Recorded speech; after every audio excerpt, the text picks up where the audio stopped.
Hi, I'm Andrew Wallace, and welcome to the We've Got a Problem podcast, where each week we explore inspiring stories of struggle, success, and solutions to prevalent problems and how our guests have turned a problem into an opportunity. This week, I'm joined by Deborah Johnson. She's an inspirational speaker, author, international award-winning music artist who now helps mid-career individuals get unstuck and make their future more fulfilling and exciting than their past. A 20-year veteran of the music industry and author of 5 books, she also hosts and produces the popular Women at Halftime podcast. Deborah, welcome to the show. Thank you so much. It's great to be here. That is one of the quickest. You were able to expound very quickly on that paragraph. It was like, oh, it was great. Let's get into it, right? That's it's so often there's a lot more to say about you because you've done a lot of things. And so often guests are easily summed up, and you are not. There are so many things that you've done. A 20-year veteran of the music industry, now acting as a coach, seminars, speaking, all that stuff. How did you get into this? Give us some background. Well, I love doing what I do, and I never want to quit, first of all. But yeah, I started out in music young and studied classically. Of course, at first I studied improvisation, and then studied classically and went that realm and got the degrees and all of that stuff, and was a performer. So I entertained, sure. But I was also pushed into education. So they always do that, one or the other. Passed up some of the touring, but it was good timing because I ended up marrying my husband, having kids and all of that. And so I've worked all the way through, and now, then doing a lot more performing. My career expanded is what it did, because I'll never quit doing music. Actually, I could spend the next 10 years just charting some of the songs I've written because they're not all charted. So I just, I kind of add those now and then when I can, because it's very tedious to do that. But it's there's a lot of things that I've done because I love to create, and creating a business out of it has been what the speaking industry has taught me. And that's been very, very educational and very good. And I think everyone going into the arts should definitely take business courses. And that's something that they really didn't do for us going through. They kind of, either they push you into education, which really there's somebody else doing the business. So you don't have to do it. But when you go the entrepreneurial route, which is I ended up always doing the entrepreneurial route as well. And then learning that part of it. But I really love what I do. And coming out actually with my 6th book now. That's hard to say, 6th book. I should get into your voiceover quick. There you go. That's right. Voiceover that you're doing. Yeah, but it's called Stop Circling, and steps to escape the endless roundabout, because that's what people are doing right now. It's very, very, very relevant. Yes. So yeah. Yes. I mean, so we'll talk about that book in a minute. I wasn't as familiar with that one as your 5th book. But so, I mean, I want to talk a little bit about entrepreneurship. That's a big thread on this podcast, and it's certainly been a major thread, I think, in your kind of experience so far. Talk to me a little bit. I mean, look, you've seen and done some stuff, right? So talk to me a little bit about some of the challenges you've faced as a solopreneur. To be an entrepreneur, create product, you've got to have some sort of plan. Otherwise, it sits in your closet. Yes.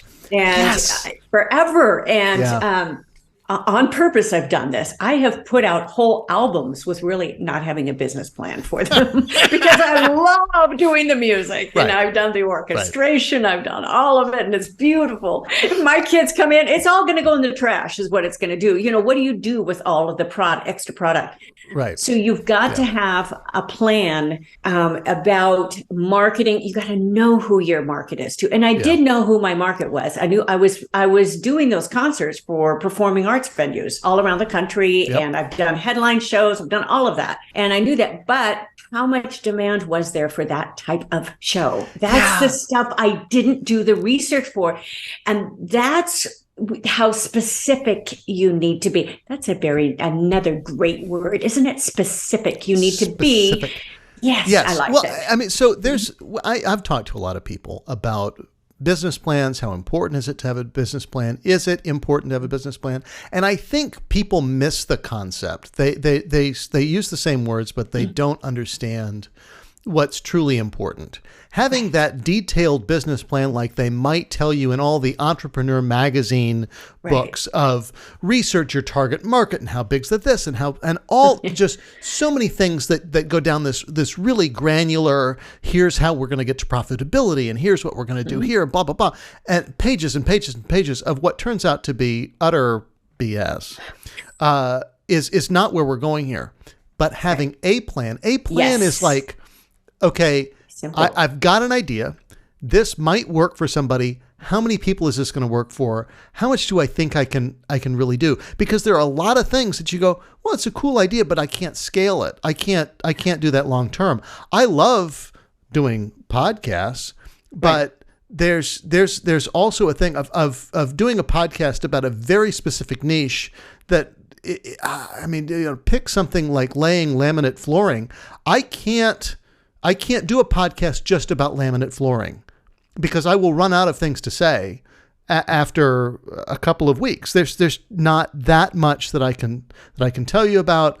And then it's just going to be the same thing over and over and over again. So at least keeping broad enough that you go, okay, I'm talking to, and now I'm pitching an idea that I'm just having on the spot here. Right. But you're going, okay, I'm talking to single parents who are trying to, on the cheap, make home repairs and improve their spaces. You go, okay, well there's a lot of things I can talk to about that. That's a bigger thing, right? So just having that brief conversation with yourself of those kinds of things puts you a world ahead of a lot of people who, especially in this world, you can't build it and they'll come. You can't do the Field of Dreams thing. I wish you could, because man, have I tried that time and time again, and it does not work. Maybe you might get lucky, but you're the exception, not the rule when that happens. And Andrew, you brought up a very, very important point too. When you were talking about that, the single parents, you're trying to, expand here,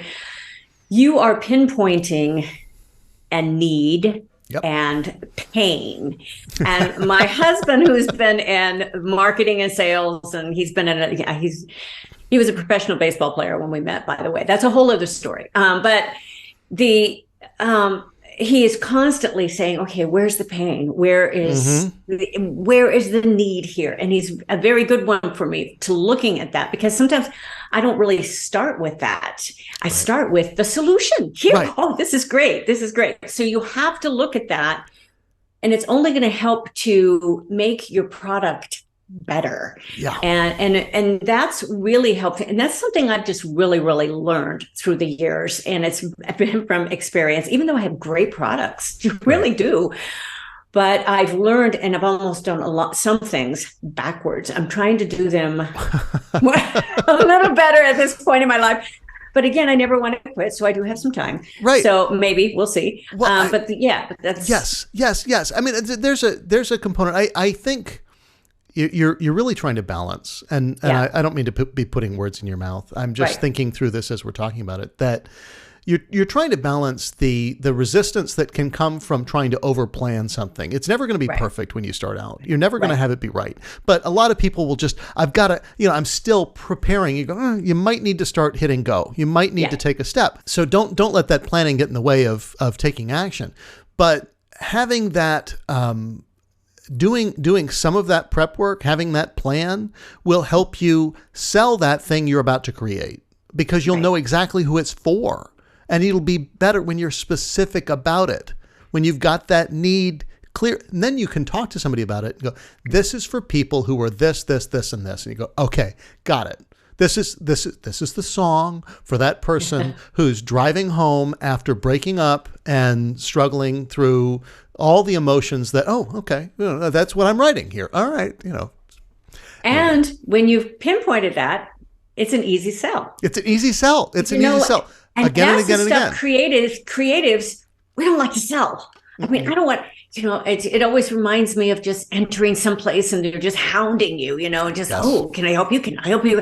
I'm just looking. And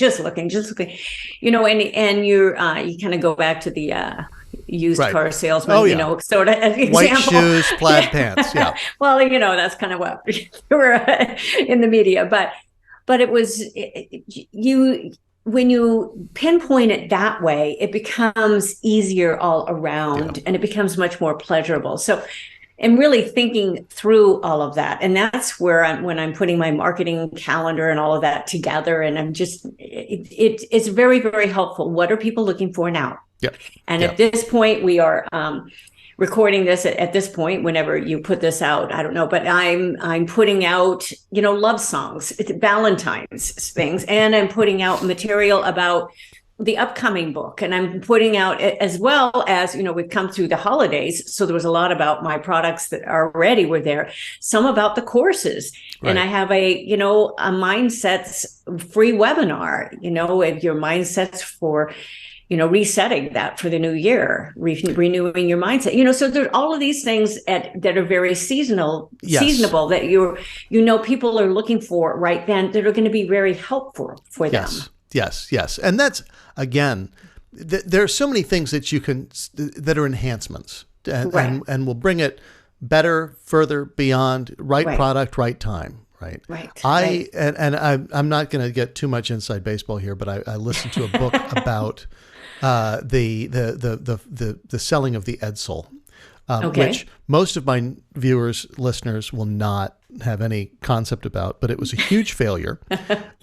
And it was basically it's a car brand that Ford Motor Company launched in 1957 for the 58 model year. And it's basically a story of the wrong product at the wrong time, with the wrong research, with the wrong name, with the wrong everything. Just, a horrible waste of money. And you can do that. It's possible for big corporations to make that mistake. Right. They can recover most of the time, but you do want to be specific about what you're doing and kind of know that you're confident in it. You don't want to just get to this point where you're bringing out the wrong thing at the wrong time, the wrong everything. Hey, that's, and of course, I'm sure that's something that keeps people stuck and all that. Speaking of keeping people stuck, that's the next question, right? So you're helping people get unstuck, entrepreneurs, everybody like that. Right. What are some of the things that are keeping people stuck? Why aren't people thriving, as you call it, in the second half? I think a lot of it goes back to fear. People are afraid to take that next step. They are not sure, and especially, with the economy, the changes that have had. You go to the grocery store, everything's doubled pretty much. The meat I had at Christmas was doubled in cost from the year before. It's just amazing, and so there's this fear of taking any sort of risk. So that's where you have to know if there's, some sort of plan. And I encourage people if you really want to do something else, start a side business that's very low risk. Just kind of do it, test the waters a little bit. But I think it's just starting. Sometimes people and they're going to just stay where they are because it's easier. And they're just going to have that same feeling. You're not going to get over it. So you need to really evaluate where you are. I have 3 little steps in my, Stop Circling book. And they're very, very simple. I go into a lot more detail in the book, but your position is very important. Figuring out where you are in that roundabout, are you still spinning, and who are you? Right. And then getting some perspective and finding the right place to get the perspective, because some people are looking toward, the new shiniest object out there and all of these courses. And I have talked about that so much. I don't want people taking my courses or signing up for my courses and then not doing them. And the statistics are that most people are just not going to even start. Right. So that's not what I want for people going through my, because there's a lot of work behind theirs, but I know it can help people change their lives. Yes. And that's, I think, hey, you can lead a horse to water. You can't force him to drink.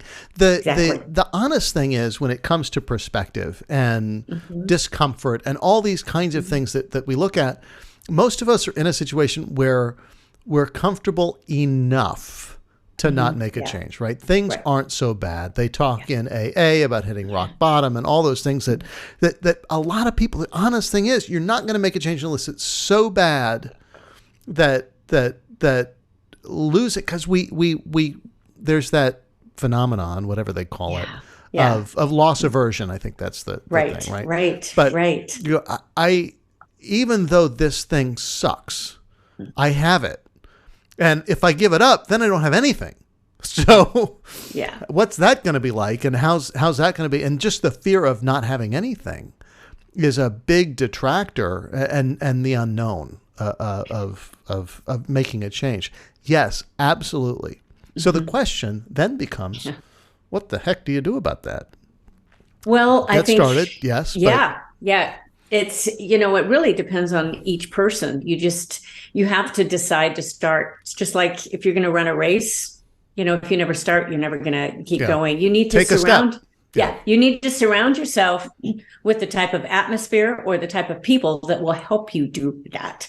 Whether that is to get a coach, and I don't do a lot of private coaching, but it's to get some sort of program that will move you ahead, that will have some accountability. And I do put those in my programs, but you have some sort of accountability to move you ahead in where you're going, at least to think. And in fact, I just recorded another podcast because I speak in my podcast a couple times a month, just me. And one of them is, and what to write and how the importance of journaling and writing and that some of that I encourage people to just get it doesn't have to be pretty. Just get those thoughts down, where you're going, and you will find a string throughout that will help you work through sometimes even your self-evaluation, but to surround yourself with the people that will help you at least think that the right type of people. And I talk about relationship circles. I talked about that in my Women at Halftime book and how important relationship circles are. Sometimes we surround ourselves with the wrong people. They're going to be yes people. They're not going to help you move ahead. I see a lot of smiles here, but yeah, they're not going to help you move forward, and you need to figure out who's going to be in your close circle and be picky about that. And the older I get, the pickier I am. And, with those people that are close by.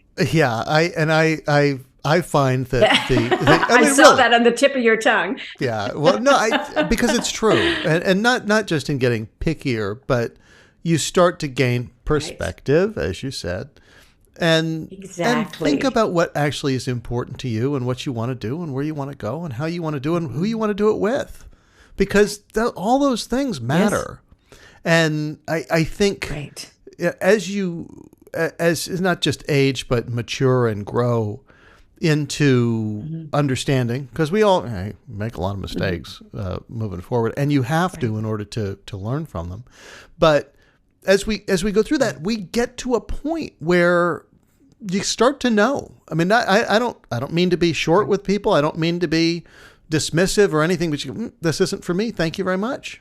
And that's okay. And that's, I think, especially for young people, knowing what they aren't interested in, and that it is okay later, that they don't go out for that. It's like, hey, do you want a drink? No, not really. It doesn't taste good, is an honest thing, rather than so much of, young people get the peer pressure. It's like, I'm going to force myself to drink this thing that tastes horrible just to do it because my friends are doing it and they seem to like it, and, all that kind of stuff.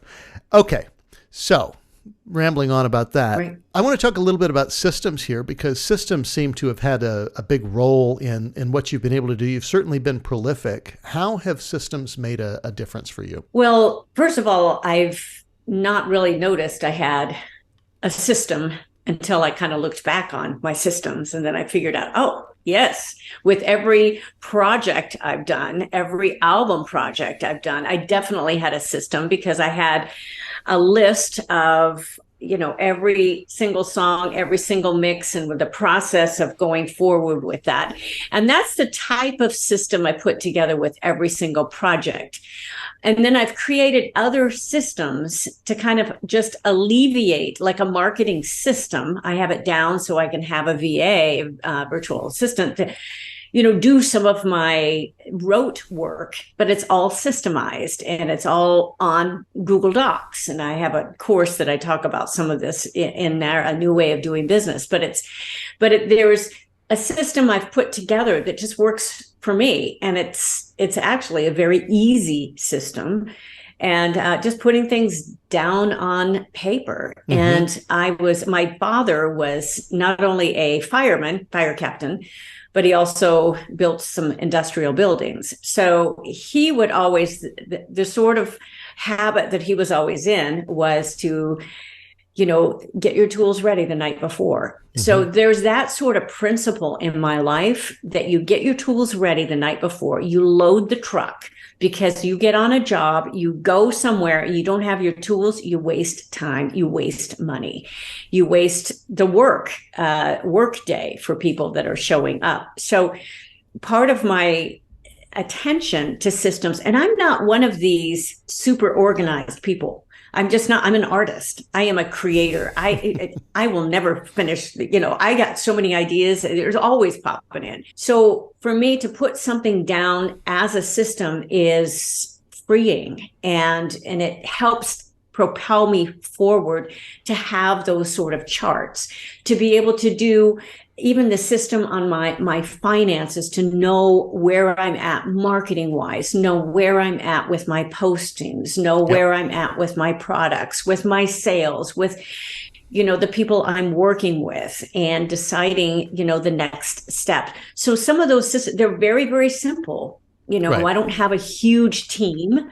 I'm not one of these that are, doing that. I mean, I've had my share, that I send out enough of my own, 1099s for people, but I don't have this huge team of people that I'm working with, that I'm managing, that some people do. So, does that answer any of your question? Or? Yes. I mean, I'm always looking for how people and what people have done to make their lives work, because on the face of it, you're doing way more than the average person is. You're producing more material.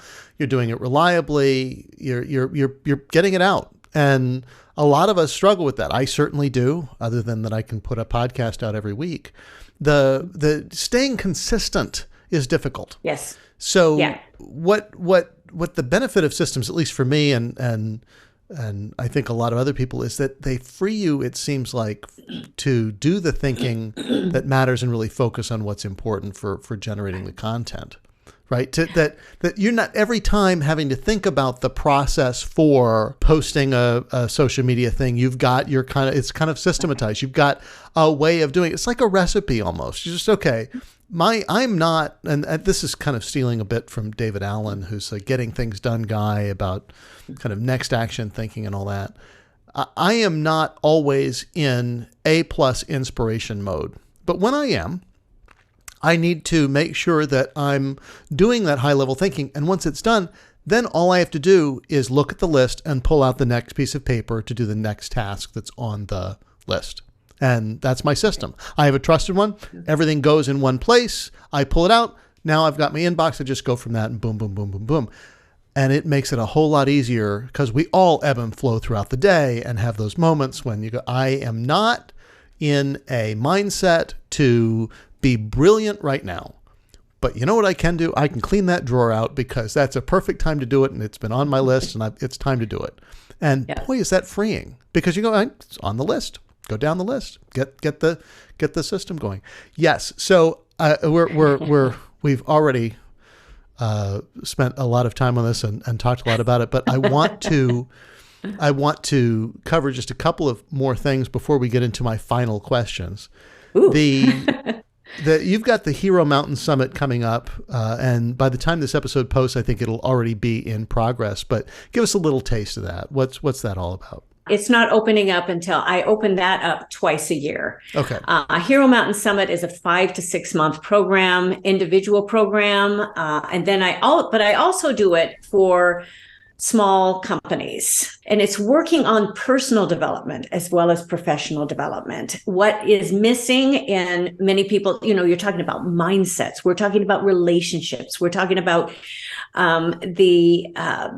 your habits. There is like 6 areas of that Hero Mountain Summit that we go through that talk about us and our skills, and our competency. And it's a very reasonable program to go through, and very structured that way. So there's a lot of, you can do it as long as people do the work. But that's where the accountability comes through. And if it's with a group, it needs to have a group leader for that to just make sure there's accountability happening, because I'm big on that, and that how important it is for people to actually do the work. But that's what Hero Mountain Summit is. I will open it up again like in June, and mid-year is when I open it up. The first of the year usually that I opened it up. But because I'm putting out a new book and I had a lot of other things on the agenda, I decided to postpone the opening of it at the beginning of this year. And I have 2 kids getting married this year. So I just a few things on my agenda. Tell them to pause that. Yeah, right. Yeah. Which is good. I have 3 sons. So I'm glad, they're moving ahead. So in their lives. Yeah. So just because of the personal things too, but it's a wonderful program. And again, people pay tons and tons of money for some of these programs that they never do. And so I'm not in that camp. I make it reasonable, but I make it really accountable. So I'm just and very fun and visual. All of my courses are very visual. I love video work. So just to be able to have that sort of interaction and application, personal application, because that's what changes people, to be able to actually apply it personally. Yeah. We have so much information out there, but if you can't apply something, and that's kind of the last step of the roundabout getting out, is to have a strong purpose. Yeah. And you have to know what your values are, all of those, which is a big quotient of all of this. Yeah, I feel like I say it on every single episode now, so my listeners are, I'm sure, getting tired of hearing it. But there's a strong sense that if you don't do the thinking about your purpose and all that stuff that almost nobody does, right. If you don't have a plan for your life, somebody else is going to have one for you. Exactly. And it's probably not going to be optimal for what you want to do. Right. So thinking about what matters to you and what actually connects to your purpose for being here, your vision for life, how you want, doing that 60,000 foot view and bringing it down to the 30,000 foot view and coming down to the 10,000 foot and down to the runway and all those kinds of things. Just getting that thinking done, doing that work will pay dividends across your life every single day of everything that you do. So a couple things. I want to talk just a little bit about your book, The Summit. Yes. What brought you to write that book? What's been your kind of inspiration for all your books, but specifically The Summit and your new book?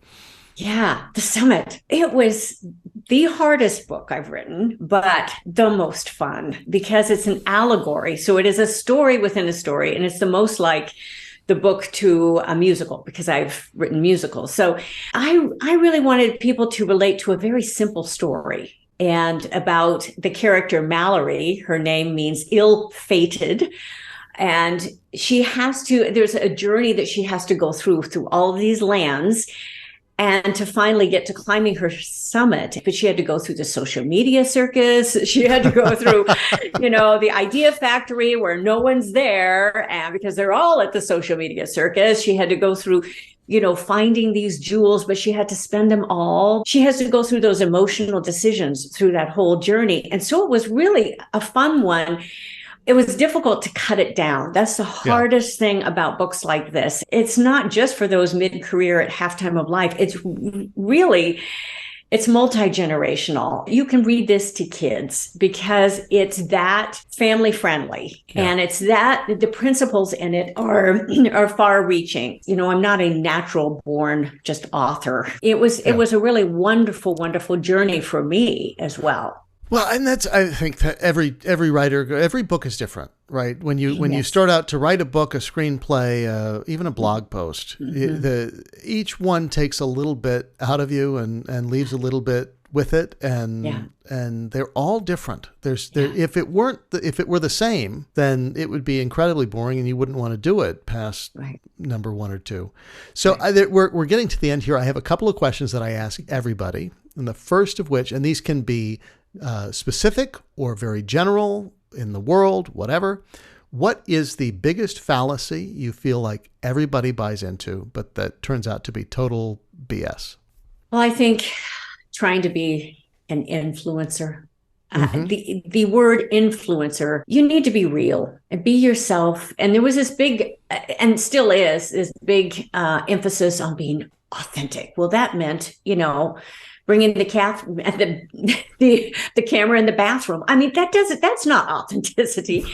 Being yourself with your feelings, understanding that it's okay to share. And then another little, I know you asked for one, but it's just this big expertville. Everybody's an expert these days, and you can't hardly tell people apart because everything is a clone. Everything's the same. Everybody's writing up the same.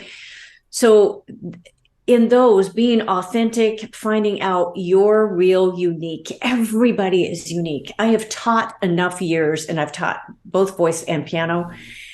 There is the 1% of 1% that work in the musician field, but everybody has a uniqueness. Yeah. You might not have a voice, but you have eyes, and you have this personality that connects. So hopefully you'll have a little more of a voice after working with me, but that's, I don't teach anymore, but there's something that you can give. Hopefully that answered your question. It does. I think that, and everybody wants to feel like they need to be that person who's out there. I say everybody, I'm not really trying to generalize here, but it's really common for people to feel like they want to be that one person who's out there telling everybody how great their life is, and that they're the one, and they've got to be, everybody has to be the leading man or woman in the world. And that's, first of all, that there just aren't that many people who, in a sense, get to eat the cookies. Yeah. But doesn't mean there isn't plenty else to eat in the pantry that you can't, that there isn't plenty of success and wonderful things to go around, but you may not be that person out in front. So what? What? It doesn't mean you don't have anything to offer the world. Like you say, just because you don't have a voice doesn't mean you don't have eyes and ears and, a personality that's worth seeing. So conversely, what is the most underrated concept? What are people missing? What are people overlooking? I think they're missing doing what they love to do and making the sacrifices to be able to do that. And that's where, when you brought up earlier, why aren't people moving? Why aren't they moving ahead? Why aren't they changing? Transitions, I use this illustration in this latest book. Transitions are tough sometimes. Yes. When you talk about, for a woman having a baby, after that transition part, I'll tell you what, it is painful. And our first son was 10 pounds. It was painful. And sometimes transitions are painful when you're thinking emotionally, okay, I'm leaving a part of this. Am I going to miss it so bad? And I'm going to have a hard time. But look ahead another 5 to 10 years. Where do you want to be? And I think not, I'm trying to get back to your main question, which I've totally forgotten, but not moving ahead of, getting to that point or taking that would be a biggest, what are you going to look back on your life? What regrets are you going to have? There's a book called The 5 Top Regrets of the Dying, of someone that spent time with and the number. People regret the things they didn't do, not the things that they did. Exactly. And I don't want to live my life that way. Right. And I want to help other people not live their life that way. If there's a little risk, minimize the risk. Right. Sure. But, don't jump without a parachute here. No. And I've seen that too. And it's not right. It's just not right. I've heard people convince others, and a year later, they're having a really tough time.